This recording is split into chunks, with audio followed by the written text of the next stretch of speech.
Bonjour. En cette période de passation des pouvoirs aux États-Unis, j'ai pensé intéressant d'évoquer une rencontre insolite à la Maison-Blanche entre le neveu de Napoléon Ier et cousin de Napoléon III, le prince Napoléon Jérôme, et l'un des présidents américains les plus emblématiques, Abraham Lincoln. Nous sommes en 1836 sur les bords du lac de Constance. Ils étaient deux cousins germains qui s'aimaient beaucoup. Le plus jeune, âgé de 14 ans, avait été surnommé familièrement Plomb-Plomb, alors qu'il avait 5 ans, et sa mère l'appelait même Plompinette, car enfant, disait-on, c'était un beau et véritable amour. Le plus âgé, de 14 ans son aîné, avait été affublé du sobriquet de oui-oui, car dans son enfance il parlait peu et semblait ne pas avoir une grande volonté. Mais en revanche, il était aimant, caressant, généreux, toujours gracieux et aimable avec tout le monde. En réalité, c'était un doux entêté, qui préférait dire toujours « oui, oui » et n'en faire qu'à sa tête, comme le prouve la petite anecdote de la charrette aux ânes que je vais vous raconter. Ce matin du printemps 1836, le ciel était radieux au-dessus du lac de Constance, aux eaux incroyablement limpides et pures, un temps propice aux excursions.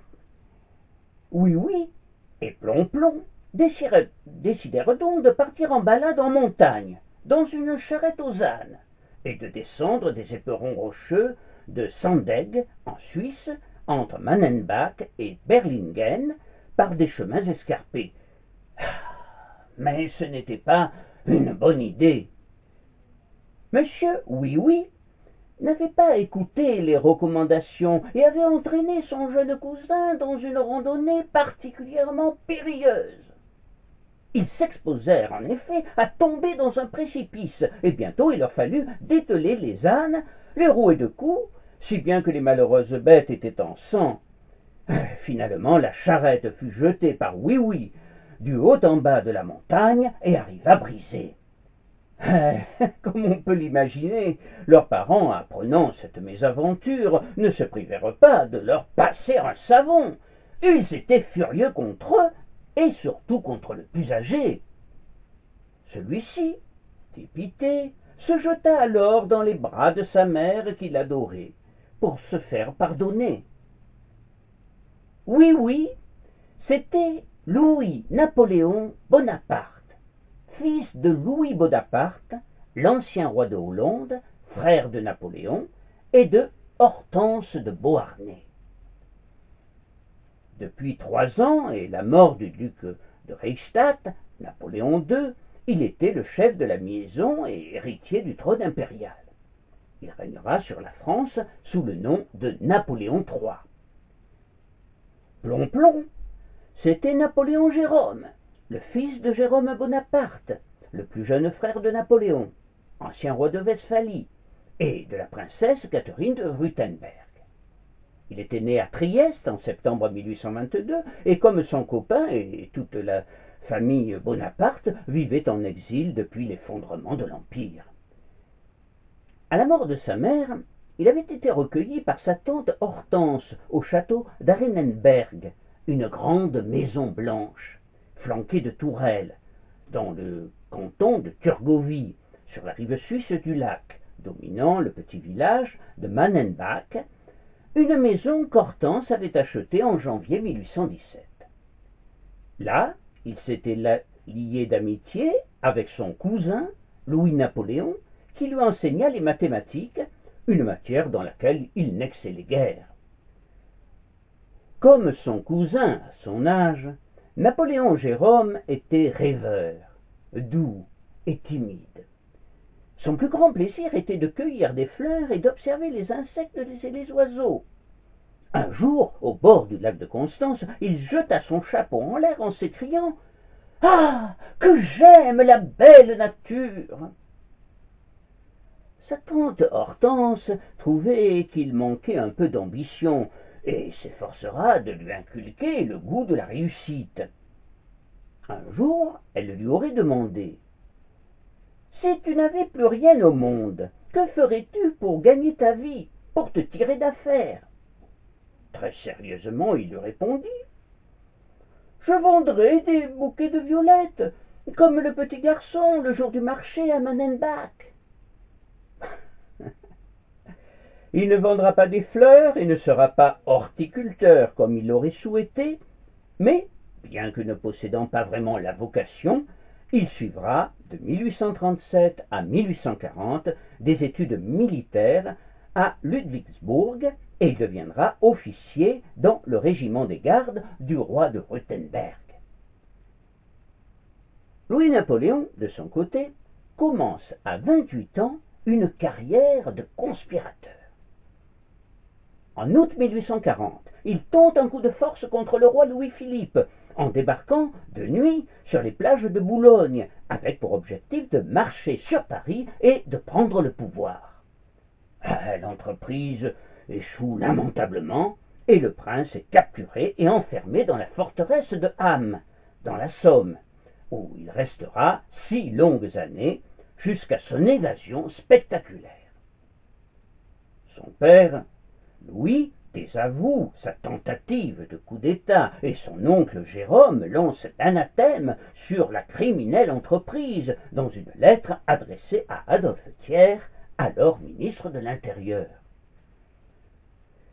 En lui aliénant les faveurs du roi, elle sabote en effet ses chances et celles de tous les membres de la famille Bonaparte en exil de revenir un jour en France.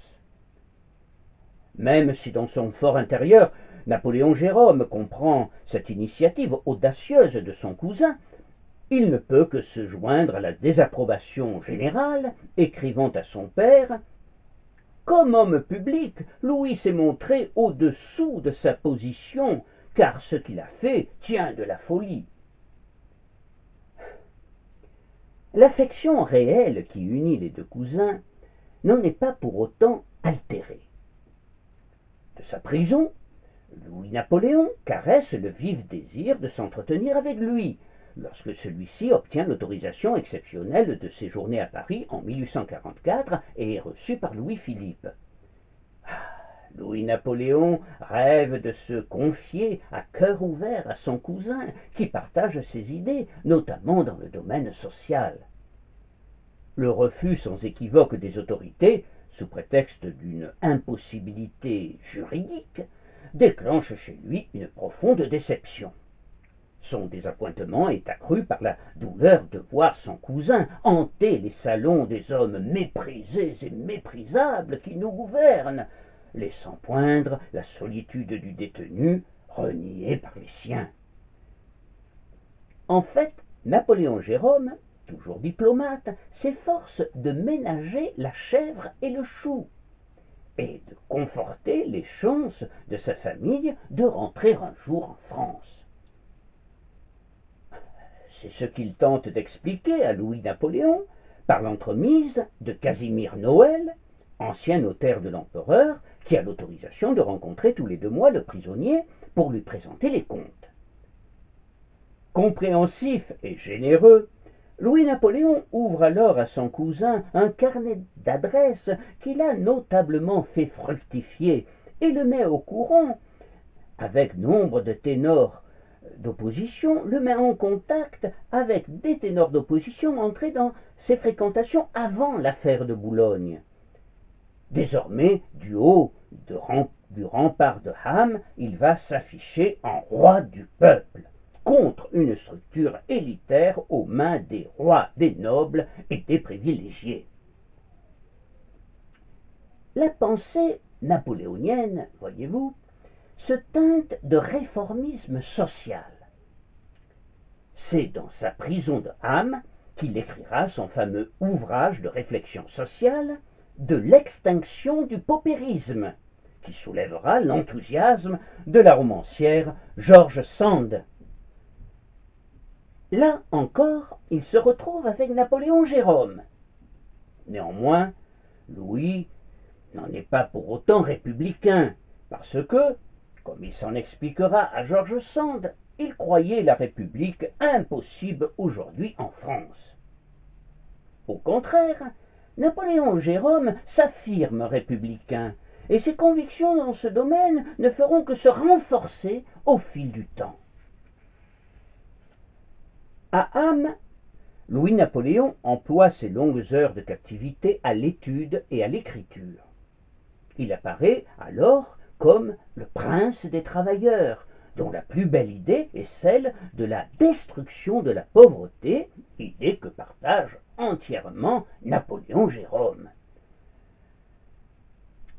L'infléchissement socialisant de Louis-Napoléon dans la forteresse de Ham, au tournant des années 1842-1843, le rapproche du camp républicain dont il se méfiait jusqu'alors, et d'un certain nombre de ses grands leaders. Il tend d'ailleurs la main aux progressistes, et cette main tendue donne un nouveau souffle à ses ambitions. Sans renoncer à un napoléonisme diffus, mêlant nostalgie sentimentale, souvenirs d'enfance des Tuileries et lecture assidue du Mémorial, Louis-Napoléon se détache peu à peu de la contemplation obsessionnelle de l'Empire défunt pour investir l'arène des polémiques présentes. Napoléon Gérôme, de son côté, avec habileté, avait su démontrer que le nom de Napoléon n'était pas incompatible avec la cause populaire. Il était donc tout désigné pour servir de passerelle entre Louis-Napoléon et les progressistes, essentiellement républicains. Esprit curieux, ouvert sur le monde, Napoléon Gérôme voyagera beaucoup durant toute sa vie.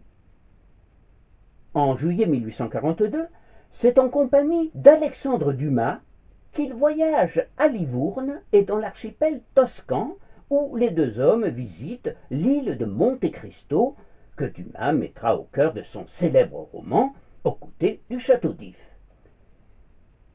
En 1845, Louis-Napoléon a de longues conversations avec son cousin.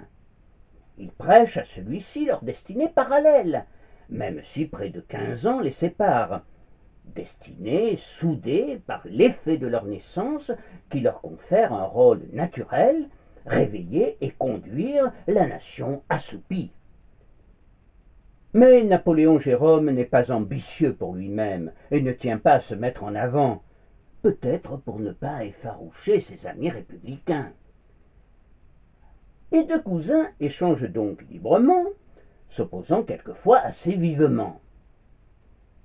S'il n'est pas républicain, en revanche, Louis-Napoléon se proclame socialiste et entend fusionner ses principes socialistes avec les fondements impérialistes. Napoléon Gérôme est plus réticent. Son empathie avec les déshérités ancre sa pensée sociale dans le cercle des certitudes pratiques, mais il se dit social plutôt que socialiste. Sous le Second Empire, il incarnera l'aile gauche anticléricale et démocrate du mouvement bonapartiste face à l'aile droite conservatrice et autoritaire d'Eugène Rouher. Il acquiesce toutefois aux propos de Louis, mais avec des nuances non négligeables.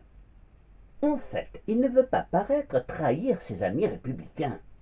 Il est conscient de la place qui peut être la sienne, qui peut être celle de son cousin, mais il considère qu'il ne faut pas s'imposer dans une démocratie moderne qu'il appelle de ses vœux, et il préfère prendre du recul.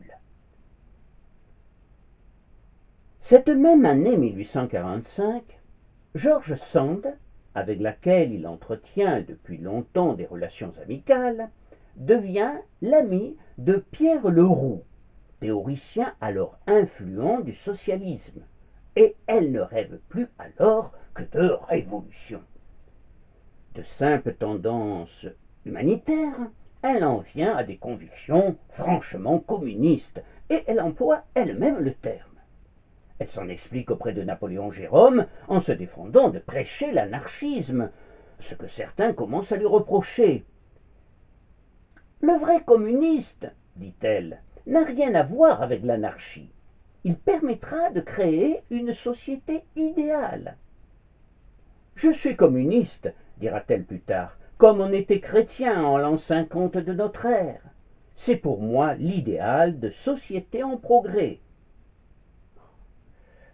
Napoléon Jérôme ne la suit pas si loin, mais leur amitié reste solide. George Sand correspond avec Louis Blanc, se lie avec Lamartine et rencontre Ledru Rollin. Pendant ce temps-là, Louis-Napoléon ronge ses freins dans sa prison.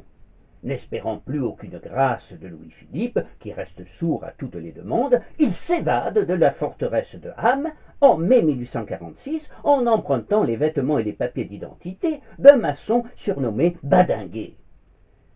Monsieur Oui-Oui deviendra Badinguet sous la plume des satiristes, et Eugénie, la future impératrice, qu'il épousera en 1853, Badinguette. Napoléon Jérôme, qui, on s'en souvient, n'avait pas franchement approuvé le coup de force de 1840, est cette fois-ci très heureux et ne tarde pas à rejoindre son cousin à Londres, où celui-ci vient de s'installer.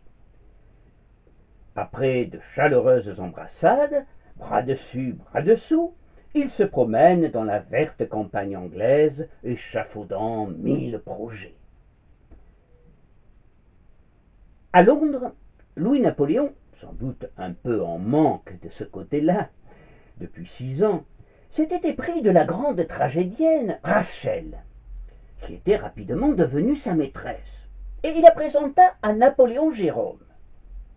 Ce ne fut pas une bonne idée, comme celle autrefois de la charrette aux ânes, car elle tomba aussitôt dans les bras de Plomblon, qui était un beau garçon. Il ressemblait étonnamment à son oncle, l'empereur Napoléon, et avait une grande prestance et beaucoup de charme. Il devint son amant à l'insu de son cousin. Mais lorsque celui-ci l'apprendra, il se contenta de sourire et de le traiter de petit polisson. Mais en France, les événements se précipitent. Quand Louis-Philippe est chassé, la famille Bonaparte respire. Quant à George Sand, sa joie déborde.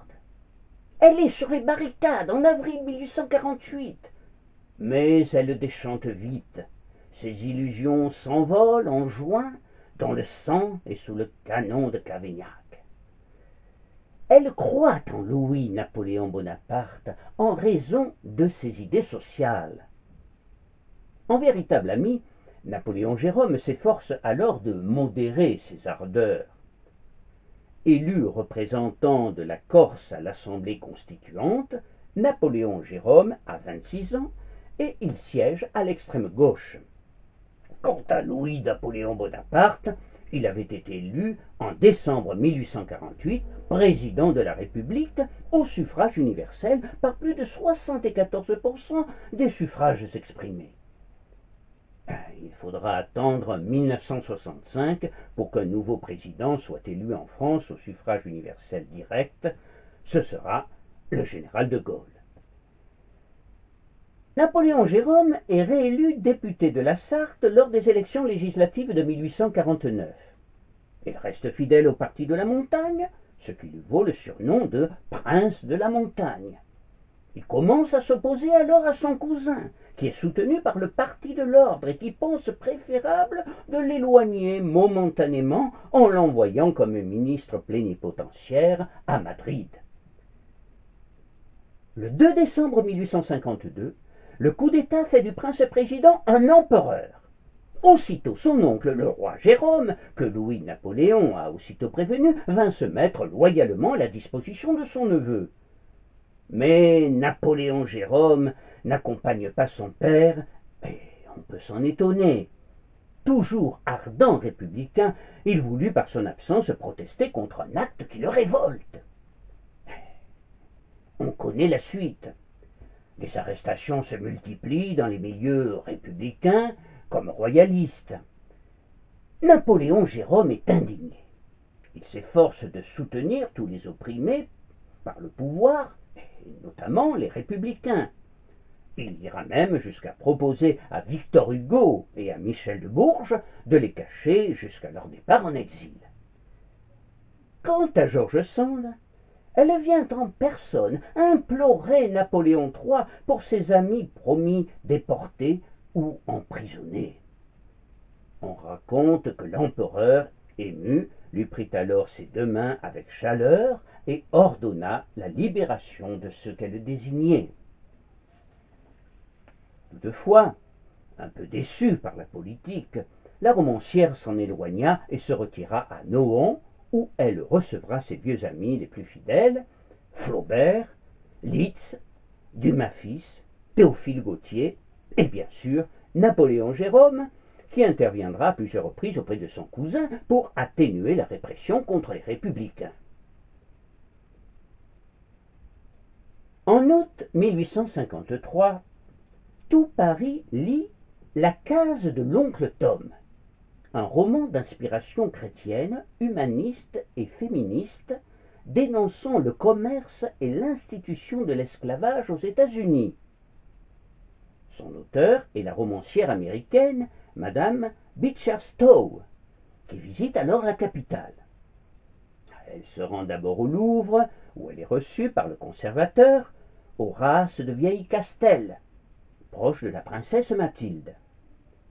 Commère mondaine, il était surnommé Fiel-Castel, et ses cibles favorites étaient Victor Hugo et Napoléon Jérôme. Il était peu probable qu'il fasse les yeux doux à cet écrivain libéral. Madame Stowe, écrit-il le lendemain de cette visite, est une petite femme maigre, assez élégante, peu jolie, qui me paraît avoir 30 ans. Elle ne sait pas un mot de français. Son succès, qu'elle exploite en ce moment en Europe, l'étourdit un peu. Et je la crois peu flattée de la froideur des Parisiens à son égard. Elle passe dans la rue sans que personne ne fasse attention à elle. La société ne se précipite pas à ses genoux. Au théâtre, on ne l'applaudit point. Enfin, on ne décerne pas la plus petite couronne à cette mise, à ce blabeux républicain. Vieille-Castel n'a pas tout à fait tort. Les Parisiens, s'ils dévorent son livre, restent prudents et ne se bousculent pas pour la voir. Même les républicains se montrent polis, mais sans plus. Seul George Sand, qui rédigera une introduction pour la réédition de l'ouvrage en France, traduit par Léon Pilate en 1862, la reçoit avec chaleur à Nogent. Napoléon Jérôme tient également à la rencontrer et à la féliciter pour ce livre qui bouleverse les consciences. Il s'informe auprès d'elle de l'état d'esprit des Américains, qui construisent avec détermination la démocratie aux États-Unis et se heurtent à de nombreuses difficultés. Il rêve depuis longtemps de découvrir le nouveau monde. « Eh bien, venez donc nous voir, lui dit la romancière. Ah, c'est son vœu le plus cher. Et dans sa tête déjà, les grandes étapes d'un périple qu'il imagine au pays de l'oncle Sam s'élaborent lentement. Son oncle, l'empereur Napoléon Ier, avait prédit aux États-Unis un brillant avenir, et son frère aîné, Joseph, s'y était installé en 1815. À partir de 1855, malgré son franc-parler, Napoléon Jérôme devient un personnage important de la famille impériale. Ce n'est pas faire offense à sa mémoire que de dire que Plomplon espérait sans doute succéder un jour à Napoléon III, tout au moins jusqu'à la naissance du prince impérial Eugène en mars 1856. Président de l'exposition universelle de 1855, le prince Napoléon, comme on l'appelait alors, assigne à celle-ci des objectifs que n'aurait pas renié Condorcet, philosophe porte-parole des Lumières, mort en 1794, et qu'il considérait un peu comme son maître à penser. Rapprocher les peuples pour éteindre les haines qui naissent de l'isolement, faciliter les échanges commerciaux internationaux, améliorer le sort de la classe ouvrière face au progrès des sciences et des techniques. Tout comme Condorcet, il plaidera de la même façon en faveur de la liberté dans tous les domaines, politiques, commerciaux, humains. Rien d'étonnant donc, lorsqu'il se montre enthousiaste des décisions, pourtant contestées, prises par Napoléon III en 1860, visant à améliorer le libre-échange, notamment par l'abaissement des droits de douane. Mais ces idées démocratiques et ces positions anticléricales ne sont pas du goût de tous. Et Plomplon, qui dirige l'aile gauche du mouvement bonapartiste, est surnommé alors le Prince Rouge. Il a de fréquents entretiens avec l'empereur, et des discussions sont quelquefois orageuses, mais leur amitié finit toujours par l'emporter sur leurs divergences. La politique reste un sujet sensible entre eux, mais ils s'accordent plus facilement lorsqu'ils parlent de science. Tous deux portent en effet un grand intérêt aux sciences et sont en contact avec plusieurs personnalités scientifiques de l'époque, tels l'astronome Sir James Soots ou le physicien Michael Faraday, l'homme de l'électrolyse. De plus en plus passionné de voyage avec des années et féru de découvertes, Napoléon Jérôme organisera dans quelques années des voyages d'études sur son yacht jusqu'en océan Arctique, accompagné de savants qui firent moisson d'observations. Un jour, au cours de l'une de leurs conversations, à bâton rompu, Napoléon Jérôme évoque son projet de voyage aux États-Unis. Napoléon III lui rappelle alors qu'après son coup d'État manqué à Strasbourg en novembre 1835, il était parti en Amérique et qu'il séjourna à New York. Mais alors qu'il voulait entreprendre une randonnée dans tout le pays, l'état de santé de sa mère l'obligea à rentrer précipitamment. Elle décédera en octobre 1837. Par conséquent, ce ne sont pas de bons souvenirs qui sont liés à ce séjour. Par ailleurs, il semble n'avoir pas été conquis à l'époque par les Américains. Il s'en explique ainsi. Notre nature est composée d'un être moral et d'un être matériel. Là-bas, il n'y a que le second de connu. Gagner de l'argent, voilà le seul mobile. Napoléon Jérôme sourit. Sans doute, Louis, mais les choses changent. Il est venu dans la tête de quelques honnêtes gens que l'esclavage était une mauvaise chose, quoiqu'il rapportât beaucoup. Et le cœur de l'Amérique a vibré pour la première fois pour un intérêt étranger à l'argent. Ne l'avez-vous pas écrit vous-même? J'ai retrouvé en effet cette phrase. Le cœur de l'Amérique a vibré pour la première fois dans une lettre qu'il écrivit à un ami depuis New York en avril 1837. Les deux cousins continueront par s'appeler par leur prénom, même après la proclamation de l'Empire, mais le tutoiement n'était employé que par l'empereur. Tu sais, Jérôme, je ne nie pas les changements en cours, mais je crois toujours que pour qu'un Européen se plaise dans ce pays, il faut qu'il y fasse fortune. Napoléon III a conservé le sens de l'humour de sa jeunesse. Il rajoute aussitôt « Et puis, en arrivant aux États-Unis, comment franchir, pour un Européen, cette montagne de préjugés et d'égoïsme que le puritanisme anglais a accumulée? Ah, ce n'est pas la faute des Américains, mais celle des Anglais. » Napoléon Jérôme réplique alors sur le même ton badin. Je suis persuadé qu'aujourd'hui les Américains se sont détachés de cette emprise. C'est un peuple moderne et dynamique. Ah, permets-moi d'en douter. Ce pays a une force matérielle immense, mais de force morale, il en manque totalement. Dans ce cas, c'est dans notre devoir de l'aider à en acquérir. Malgré ses réserves sur le peuple américain, Napoléon III approuve tout à fait le projet de son cousin. Mais les États-Unis sont alors au bord de la guerre civile. Cela ne décourage pas pour autant Napoléon Jérôme, qui commence à préparer sérieusement son voyage.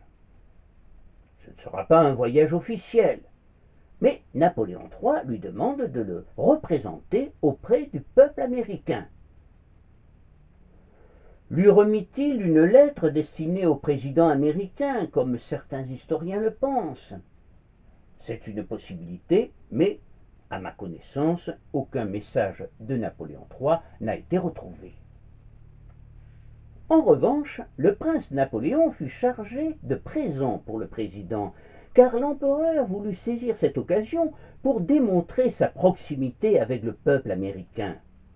Il souhaitait être un acteur majeur de la diplomatie mondiale, et cela passait pour lui par l'entretien de bonnes relations avec les États-Unis, puissance montante que nous avions ardemment soutenue lors de sa guerre d'indépendance à partir de 1778. Or, le 12 avril 1861, débute ce qui sera le conflit le plus sanglant de l'histoire américaine et durera 4 longues années. La guerre de sécession, qui opposera l'Union, dans le Nord, et la Confédération formée de 7 puis 11 États séparatistes et opposés à l'abolition de l'esclavage dans le Sud. Je vous signale au passage que Jules Verne publia en 1887 un roman historique, Nord contre Sud, qui se déroule aux États-Unis durant la guerre de sécession en 1862. Ce roman est sans doute l'un des plus engagés de Jules Verne. Il y revendique sa passion pour l'Amérique.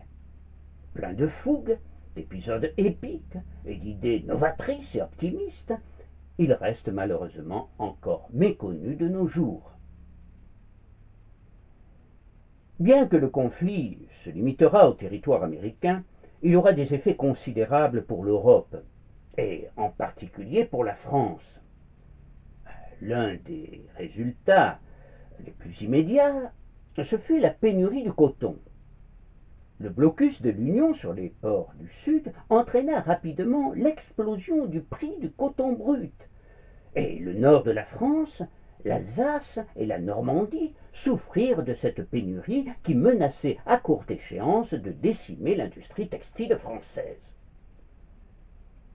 Publiquement, la France maintient une stricte neutralité vis-à-vis du conflit américain, mais dans les coulisses, Napoléon III devait pondérer la possible reconnaissance officielle des États confédérés du Sud comme nations distinctes. Dans l'immédiat, il concocta des projets de proposition d'armistice à destination du nord et du sud du pays, qui n'aboutirent pas, et à partir de l'été 1863, il en reviendra à la stricte neutralité.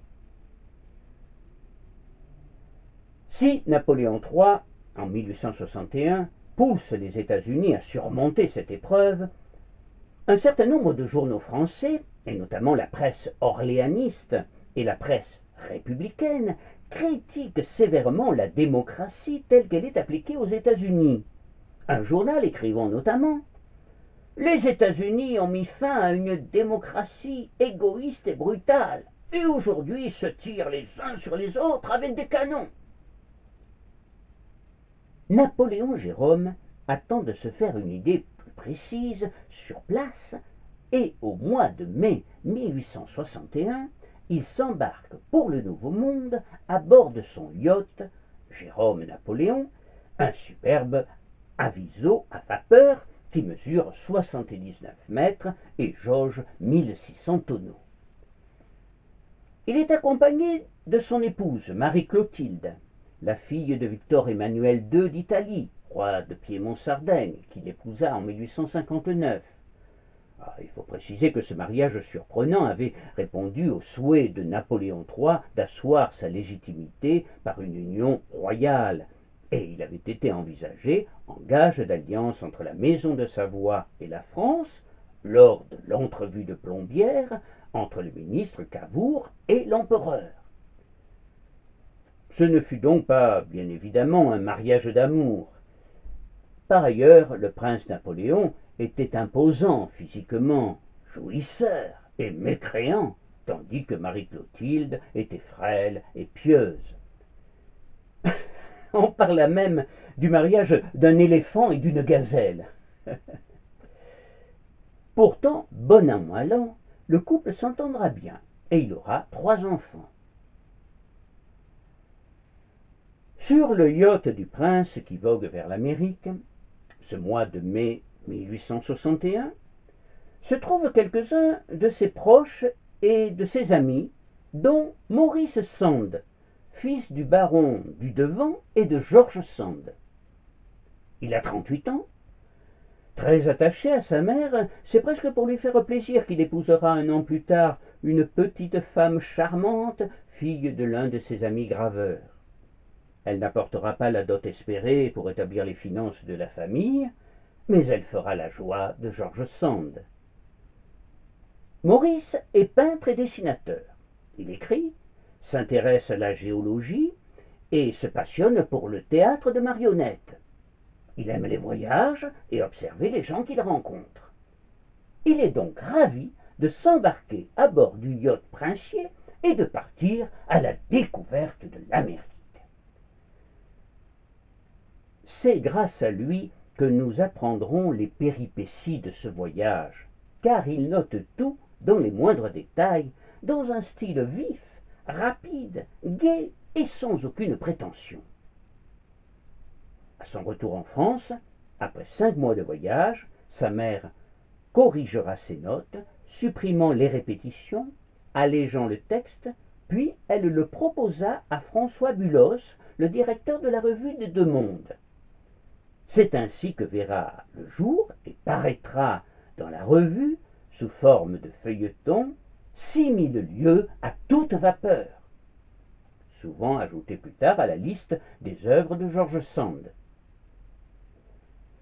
Dans ce texte se confirment les convictions humanistes de la mère et du fils, avec les réflexions de celui-ci sur l'Amérique au début de la guerre de sécession. Il est souvent enthousiaste et admiratif. Bravo, la grande Amérique! C'est vraiment ici qu'elle se dresse de toute sa taille et s'étale dans toute sa splendeur agricole, la future nourrice de l'univers. Mais il est aussi critique, notamment en constatant la situation des Indiens, occasion d'une prosopopée au peuple de la Celtique.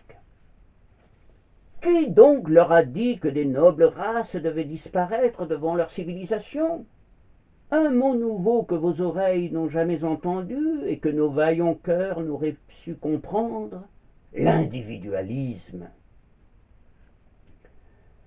George Sand écrira à ce sujet au préfet de Constantine: « Mon fils, qui vient de faire une grande tournée en Amérique avec le prince Napoléon Jérôme, revient tout affecté aussi de ce mois de destruction. Il préfère 1000 fois l'Afrique aux États-Unis et nos lents moyens d'assimilation périlleuse et patiente à cette fureur de progrès matériel qui rend le Yankee impitoyable. » C'est en août que le prince Napoléon et ses amis, après avoir parcouru le pays, quelquefois à un rythme effréné, arrivèrent à Washington, la capitale, dans le district de Columbia, sur les rives du fleuve Potomac, qui porte le nom du premier président des États-Unis, George Washington. Ils sont logés à la légation française, non loin du Capitole. Nous sommes le 3 août, et la chaleur est alors accablante. 35 degrés de chaleur nuit et jour, écrit Maurice. Cette température molle et soutenue, avec accompagnement de moustiques, m'a fait sauter hors du lit, tout criblé de blessures. J'avale un grand verre d'eau tiède, vu que toute la glace a fondu pendant la nuit, et je me mets le nez à la fenêtre en même temps que l'aurore mettait le sien sur l'horizon. Les bêtes de gaz, qui semblent être en plein champ, brillaient encore, mais bientôt ils luttent d'un air maussade contre les rayons roses du soleil levant. De l'autre côté du jardin, je vois un troupeau de porcs qui se promènent déjà librement dans la rue. Un nègre, que je crois distributeur de journaux, frappe à une fenêtre. Une négresse ouvre, une conversation très animée et très mouvementée s'engage et se termine par un gros baiser matinal échangé entre deux moricots. Maurice est particulièrement acharné par un oiseau-mouche qu'il n'avait jamais vu en liberté et qui plonge dans les corolles d'une fleur d'un grand magnolia et en ressort à la vitesse d'une étincelle. Il s'étonne de la familiarité de ces minuscules oiseaux aux reflets d'or et d'émeraude. Mais il n'a guère le temps de les observer et il semble le regretter beaucoup. Il faut, dit-il, s'arracher à cette aimable société pour mettre, dès le matin, la cravate blanche et l'habit noir. Le prince va rendre visite à M. Lincoln, président de la République.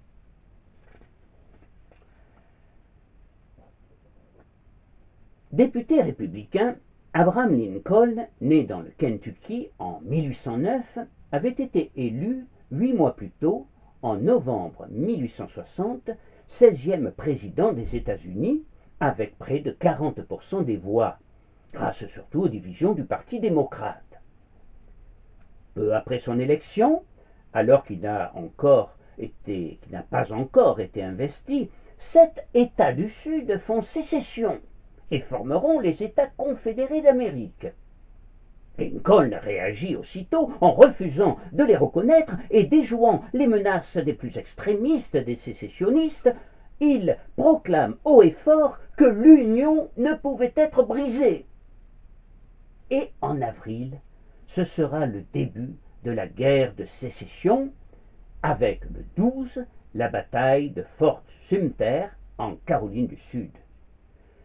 Lincoln lève une armée de 75 000 volontaires, mais l'armée de l'Union est critiquée pour son inaction et son indolence. Par ailleurs, le président se heurte à certains de ses généraux qui semblent mettre en doute son autorité. Ce fils de charpentier, qui fut gardien de vaches, bûcheron, conducteur de train de bois sur le Mississippi et journalier dans une ferme de Springfield, s'est fait tout seul. Grâce à ses talents d'autodidacte, il était devenu avocat à 24 ans avant de toucher à la politique dans les années 1830. Marié à Mary Todd en 1842, il est père de 4 enfants, dont un seul atteindra l'âge adulte.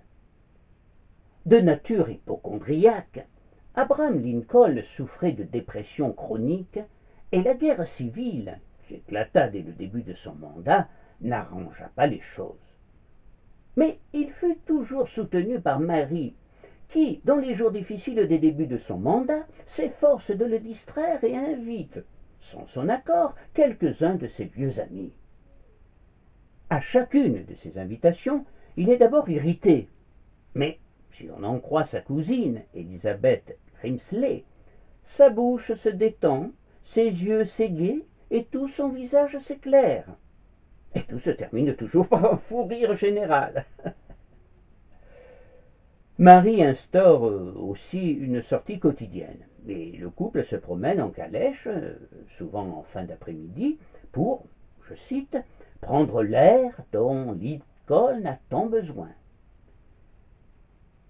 Plus que les premières dames précédentes, Marie aime s'amuser, tout en s'intéressant de près à la politique. Pendant que son mari veille à son bureau, elle donne des soirées auxquelles elle convie des invités en majorité masculins, et tous les sujets sont abordés sans tabou. Mary est persuadée que ces réunions soutiennent le moral en ces temps troublés. Plus important, son mari est fier de sa sociabilité et de son apparence. Ma femme est aussi belle que quand elle était jeune fille, dit-il, et moi, qui n'étais alors qu'un pauvre inconnu, je suis tombé amoureux d'elle.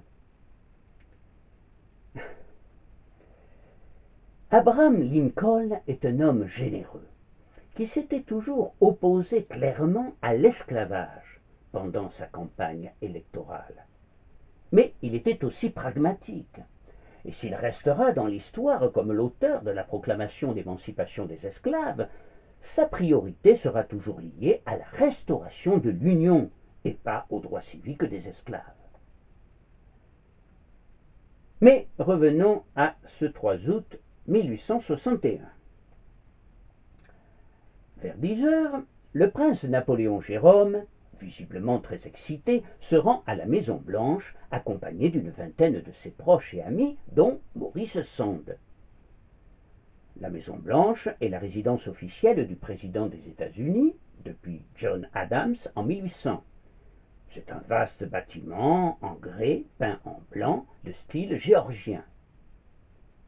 Curieusement, elle rappelle aussitôt au prince le château d'Arenberg, la grande maison blanche de son enfance que sa mère Hortense avait achetée en janvier 1817 pour 41 000 livres.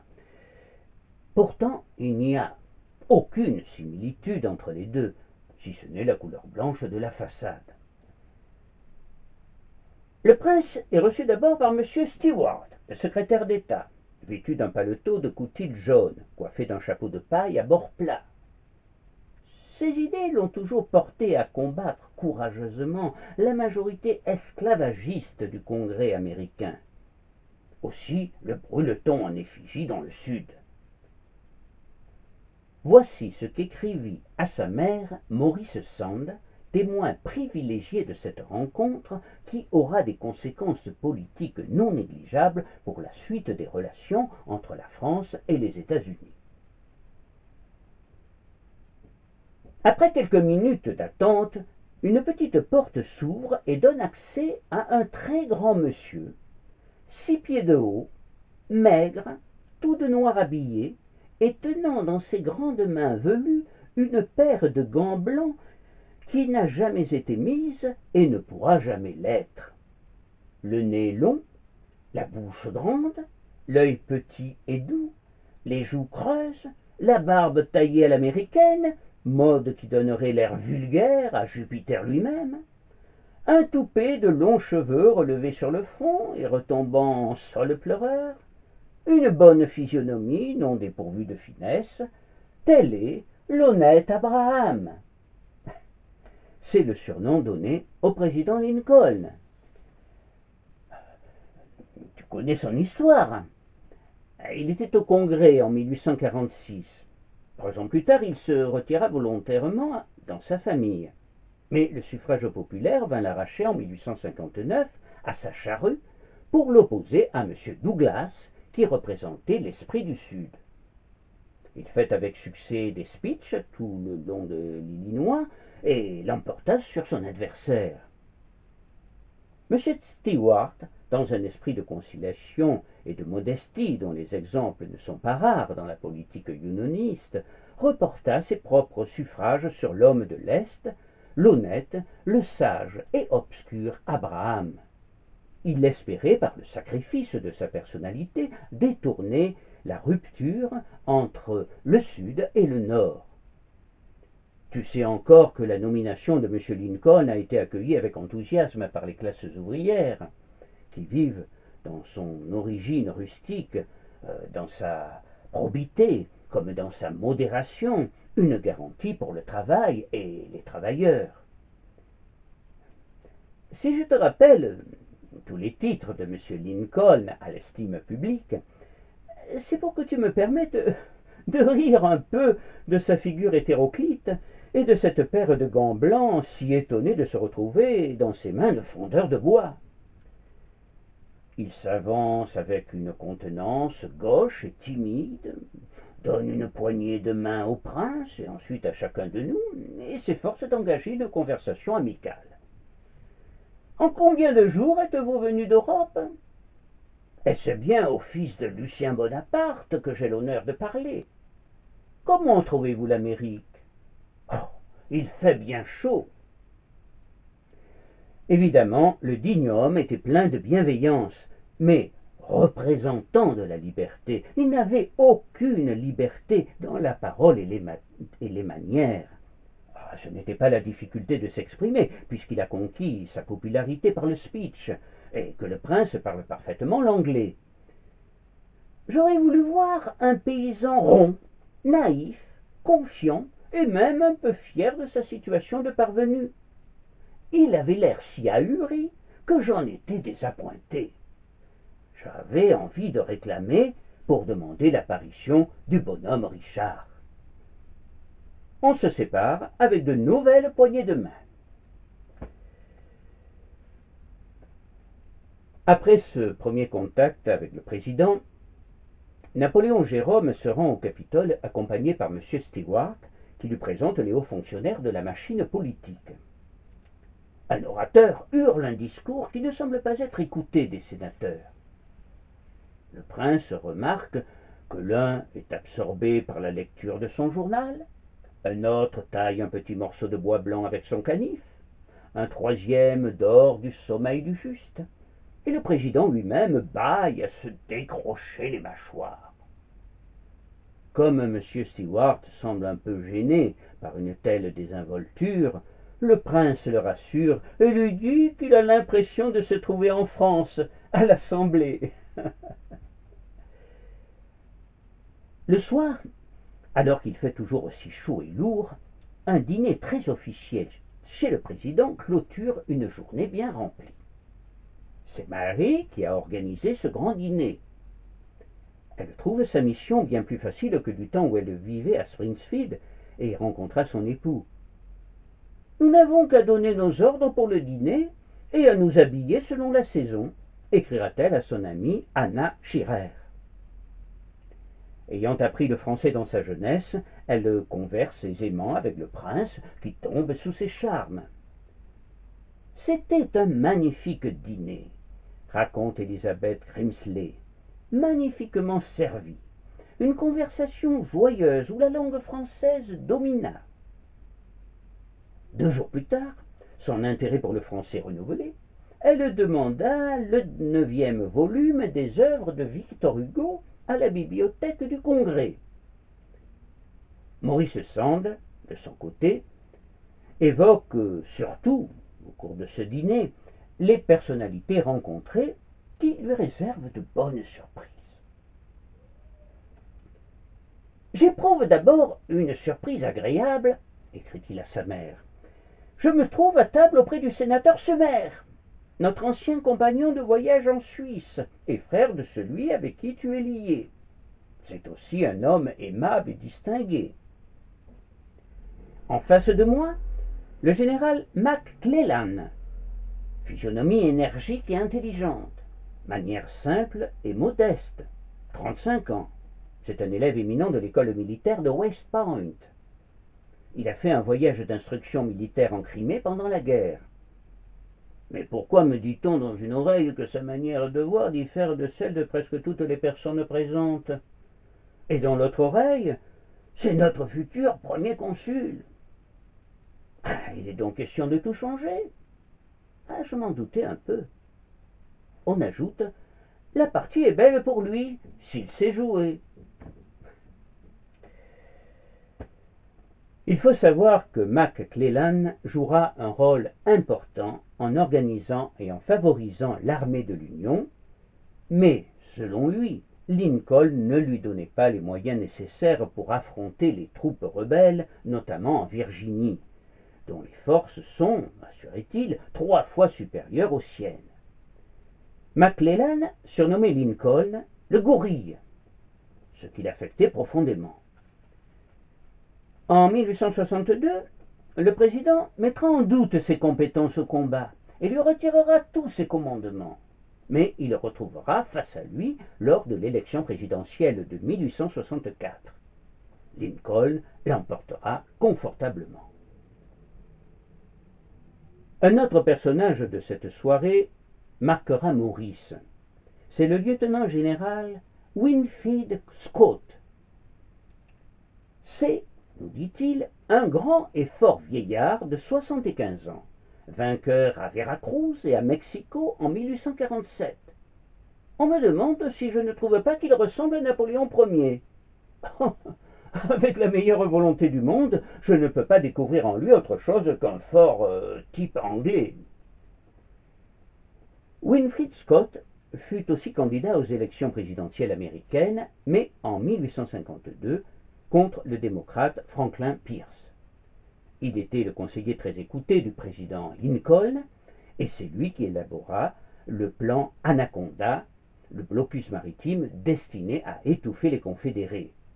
Mais il ne participe pas à la guerre, souffrant de nombreux problèmes de santé et d'une obésité handicapante qui l'empêchait de monter à cheval. Il sera mis à la retraite quelques mois après cette soirée, après avoir été l'officier supérieur le plus avancé en l'âge de l'histoire des États-Unis, et il s'éteindra à la veille de ses 80 ans. À la fin du dîner, le prince et le président se retirent dans un petit salon adjacent et abordent dans une conversation chaleureuse tous les grands sujets politiques. Napoléon Jérôme était curieux d'en savoir plus sur ses grandes idées politiques et ses projets. Sur la démocratie, Lincoln répéta cette phrase qui reste la plus célèbre parmi ses citations. La démocratie, c'est le gouvernement du peuple, par le peuple, pour le peuple. Comme le prince s'étonnait toutefois de sa modestie, voire de son humilité, alors qu'il était devenu le dirigeant de l'un des plus grands pays du monde, il lui dit en souriant « De même que je ne voulais pas être un esclave, je ne voudrais pas être un maître. Telle est ma vision de la démocratie. » On aborda alors, tout naturellement, le problème de l'esclavage, et Lincoln lui rappela ses grands principes en ces termes. Si je pouvais sauver l'Union sans libérer un seul esclave, je le ferais. Si je ne pouvais la sauver qu'en les libérant tous, je le ferais aussi. Cela est ma position officielle et n'a rien à voir avec mes convictions personnelles. J'ai dit assez souvent que, selon moi, tous les hommes, partout, devraient être libres. Comme le regard du prince se fixait sur un livre en bonne position dans une bibliothèque riche en beaux ouvrages, le président lui dit « Ah, vous connaissez bien sûr la case de l'oncle Tom !» Et ils commencèrent à parler de Harriet Beecher Stowe et de son roman emblématique. Certes, la case de l'oncle Tom à l'émergence de la cause aida à l'émergence de la cause abolitionniste dans les années 1850 et eut un fort impact sur l'état d'esprit général vis-à-vis des Afro-Américains. Mais il fut aussi, il faut bien le dire, un des facteurs de l'exacerbation des tensions qui menèrent à la guerre. C'est la raison pour laquelle Lincoln, en recevant la romancière quelques jours seulement avant Napoléon Jérôme, lui dit en riant « C'est donc cette petite dame qui est responsable de cette grande guerre ?» La conversation entre le président et le prince se poursuivit sur le même ton simple et décontracté.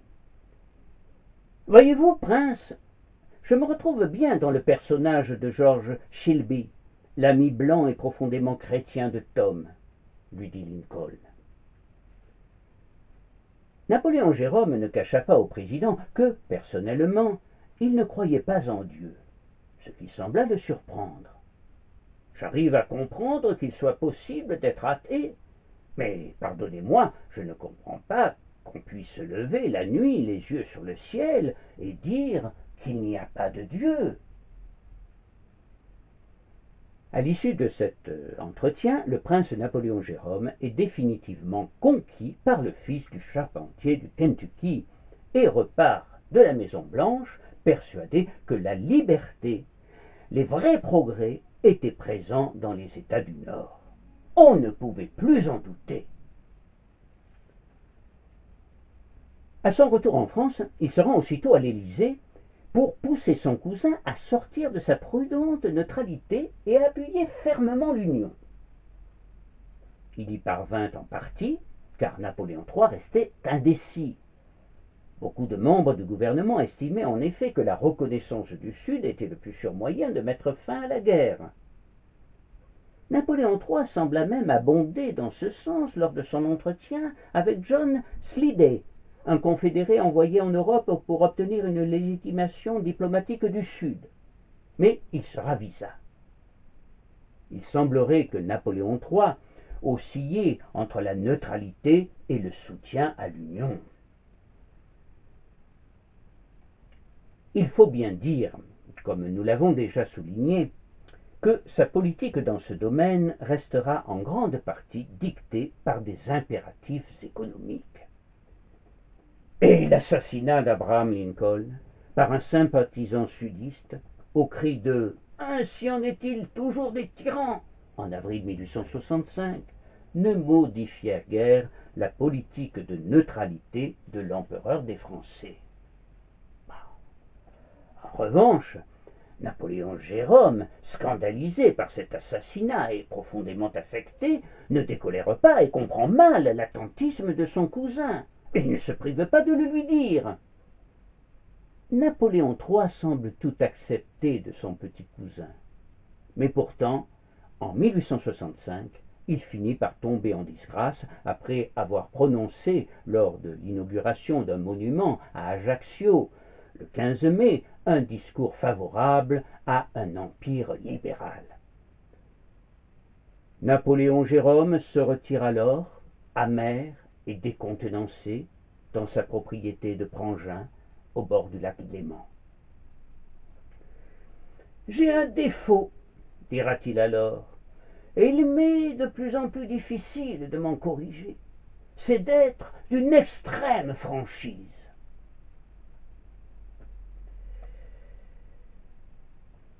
Après le désastre de la guerre franco-allemande de 1870, il reviendra dans l'arène politique, tandis que l'ex-empereur Napoléon III, en exil en Angleterre, de plus en plus affaibli par ses calculs à la vessie, en réalité la maladie de la pierre, luttait contre le mal. Profondément affecté par cette guerre désastreuse dont il se sentait responsable alors qu'il était profondément pacifiste, il demanda à son ami Henri Conneau, quelques heures avant sa mort, « Henri, tu étais à Sedan, n'est-ce pas que nous n'avons pas été lâches ?» Oui, oui, s'éteindra le 9 janvier 1873. Quant à Plomplon, il sera député de Corse en 1876, mais sera banni de France en 1886 par la loi d'exil adoptée par ses amis républicains et qui frappait sans exception tous les membres des familles ayant régné sur la France. Il mourra en 1891 lors d'un séjour à Rome. Grâce à leur volonté pugnace et au dynamisme de leurs dirigeants, les États-Unis se remirent tant bien que mal de la sanglante guerre de sécession qui fit plus de 625 000 morts et près de 500 000 blessés. Et Abraham Lincoln est considéré encore aujourd'hui comme un des plus grands présidents des États-Unis et sans doute le plus aimé de son histoire. Je vous remercie.